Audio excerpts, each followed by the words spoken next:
Bonjour ou bonsoir à toutes et à tous. La semaine dernière, nous avons lu le verset qui se trouve en 2 Corinthiens 5,17 et qui nous dit: Si quelqu'un est en Christ, il est une nouvelle créature. Les choses anciennes sont passées, voici, toutes choses sont devenues nouvelles. C'est l'un des nombreux versets de l'Écriture qui nous parle de régénération, de nouvelle naissance, du fait que il y a une nouvelle identité en Christ pour celui qui se convertit, qui devient un chrétien authentique. Alors, nous allons lire à présent un verset qui va dans le même sens, qui parle aussi de régénération, de vie nouvelle, et qui se trouve en Colossiens chapitre 3, verset 3. Paul nous dit, l'apôtre Paul nous dit, il écrit: Votre vie est cachée avec le Christ en Dieu. Si nous sommes devenus d'authentiques chrétiens réconciliés avec Dieu par Jésus, nous savons que nous sommes morts à nous-mêmes, ce qui implique que notre vieille mentalité est dépassée et que notre vie réelle est avec le Christ ressuscité. Jésus est mort et ressuscité pour nous, mort sur la croix, pour que le châtiment que nous méritions nous soit épargné, comme l'avait prophétisé 600 ans plus tôt le prophète Ésaïe, qui en Ésaïe 53, 5 nous dit: le châtiment qui nous donne la paix est tombé sur lui. Ainsi, la mort de Jésus sur la croix épargne à celui qui se repent et qui croit au Christ. Il épargne la colère de Dieu. Et ensuite, Jésus est ressuscité pour nous rendre vainqueurs avec lui. Il est vainqueur de la mort et il nous rend vainqueurs. Notre égoïsme, nos résistances au bien, nos doutes, notre goût pour le péché s'effacent peu à peu pour laisser place à notre identité d'enfant de Dieu qui nous préparons à l'éternité. Et il y a dans ces paroles de Paul: nous sommes cachés, ou votre vie est cachée avec le Christ en Dieu. Si ces paroles sont prises au pied de la lettre, il y a quelque chose d'extrêmement saisissant. Il y a une image très forte. Mon moi réel, restauré à la conversion, est caché en Dieu comme un enfant dans le ventre de sa mère, et le Christ est caché avec moi comme un frère jumeau. Bien sûr, toute image a ses limites. Mais moi, en tout cas, je ne veux pas m'enlever cette image de la tête. Nous sommes cachés en Dieu avec Jésus. Et ceci révèle en tout cas, malgré les limites de l'image que l'on pourrait en tirer, ceci révèle l'intimité extrême de l'enfant de Dieu avec le Père comme avec le Christ. Je suis réfugié en Dieu, dans ses entrailles en quelque sorte, en compagnie de Jésus. Quand souffle le vent glacial du doute, des regrets, des souffrances, de la trahison, de la déception, le chrétien véritable jouit encore et pour l'éternité d'une communion profonde avec son Créateur. Dieu nous apporte cette parole par la plume de Paul pour nous donner une paix profonde, pour qu'au fond de notre cœur, nous prenions conscience de l'amour et de la protection de Dieu. Mon identité réelle, qui je suis véritablement, mon identité réelle est celle d'un enfant de Dieu, porté par Dieu, protégé par Dieu, né du projet de Dieu, accompagné à chaque instant par le Christ, mon sauveur, le Christ, mon ami, le Christ, mon protecteur.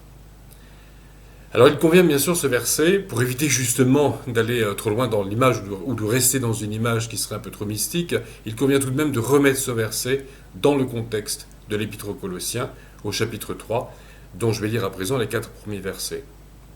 Si donc vous êtes ressuscités avec le Christ, cherchez les choses d'en haut, où le Christ est assis à la droite de Dieu. Pensez à ce qui est en haut, et non à ce qui est sur la terre. Car vous êtes morts, et votre vie est cachée avec le Christ en Dieu.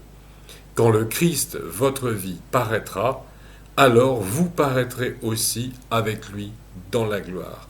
Donc le fait d'être caché avec le Christ en Dieu, c'est effectivement cette belle image d'une forme de fusion, mais ça ne peut pas s'arrêter là. C'est une préparation à la vie éternelle. Et ensuite, l'apôtre insiste dans les versets qui suivent pour que nous fassions mourir en nous le péché qu'il désigne par une liste dont il s'avère friand dans ses écrits, une de ces longues listes à la Paul, comme on dit. Alors là, il cite comme péché dans Colossiens 3 l'inconduite, l'impureté, les passions, les mauvais désirs, la cupidité, la colère, l'animosité, la méchanceté, la calomnie, les paroles grossières et le mensonge. Et puis il nous exhorte ensuite à persévérer dans la sanctification en cultivant les vertus que sont l'ardente compassion, la bonté, l'humilité, la douceur, la patience et, par-dessus tout, l'amour. Donc on voit que Paul a tout de même un programme pour nous. Ainsi, durant notre vie terrestre, notre intimité en Jésus, notre intimité avec Jésus, notre intimité en Dieu avec Jésus, nous prépare à la gloire éternelle. Et cette intimité n'est pas une excuse pour l'indolence, pour la passivité, mais au contraire, elle nous donne la force et la motivation nécessaires pour progresser et pour nous préparer à partager éternellement la gloire de Jésus. Le chrétien, en quelque sorte, est placé au bénéfice d'un double programme. D'une part, il a un programme il est au bénéfice du repos en Christ. Il est caché en Christ, protégé par Christ, dans cette intimité avec le Christ. Il est à l'extérieur du monde, dans l'intimité avec son Sauveur. Et c'est ce qu'on peut vivre aussi dans la prière, surtout quand on a une spiritualité relativement contemplative. Et d'ailleurs, je me souviens d'avoir vu ce verset au musée de la Grande Chartreuse en Isère, dans une cellule de moines, où il y avait ce verset « Votre vie est cachée avec le Christ en Dieu ». Donc il ne s'agit pas, je pense, dans une logique chrétienne, biblique, de se retirer totalement du monde, mais il s'agit d'avoir tout de même une partie de sa vie spirituelle à l'extérieur du monde, dans l'intimité avec Dieu, dans la prière et dans la contemplation. Ça, je le crois fermement. Et avec aussi cette assurance que nous sommes sous la protection de Dieu et cachés dans l'amour de Dieu. Et que, c'est aussi une chose qui compte énormément, c'est de se retrouver dans un seul à seul, dans un cœur à cœur avec Dieu, dans notre vie spirituelle. Mais il y a aussi donc dans ce programme, je dirais, dans ce statut du chrétien, une part beaucoup plus active, qui est une part de service et une part de lutte contre le péché, une part de sanctification. Et c'est ce à quoi nous prépare cette intimité avec le Christ. Et c'est dans cette intimité avec le Christ que nous puisons les ressources et la force pour ce combat qu'est la sanctification, et pour ces efforts que nous demande le service de Dieu, car nous sommes appelés également à servir Dieu auprès de notre prochain et auprès de l'Église. Que le Seigneur nous accompagne.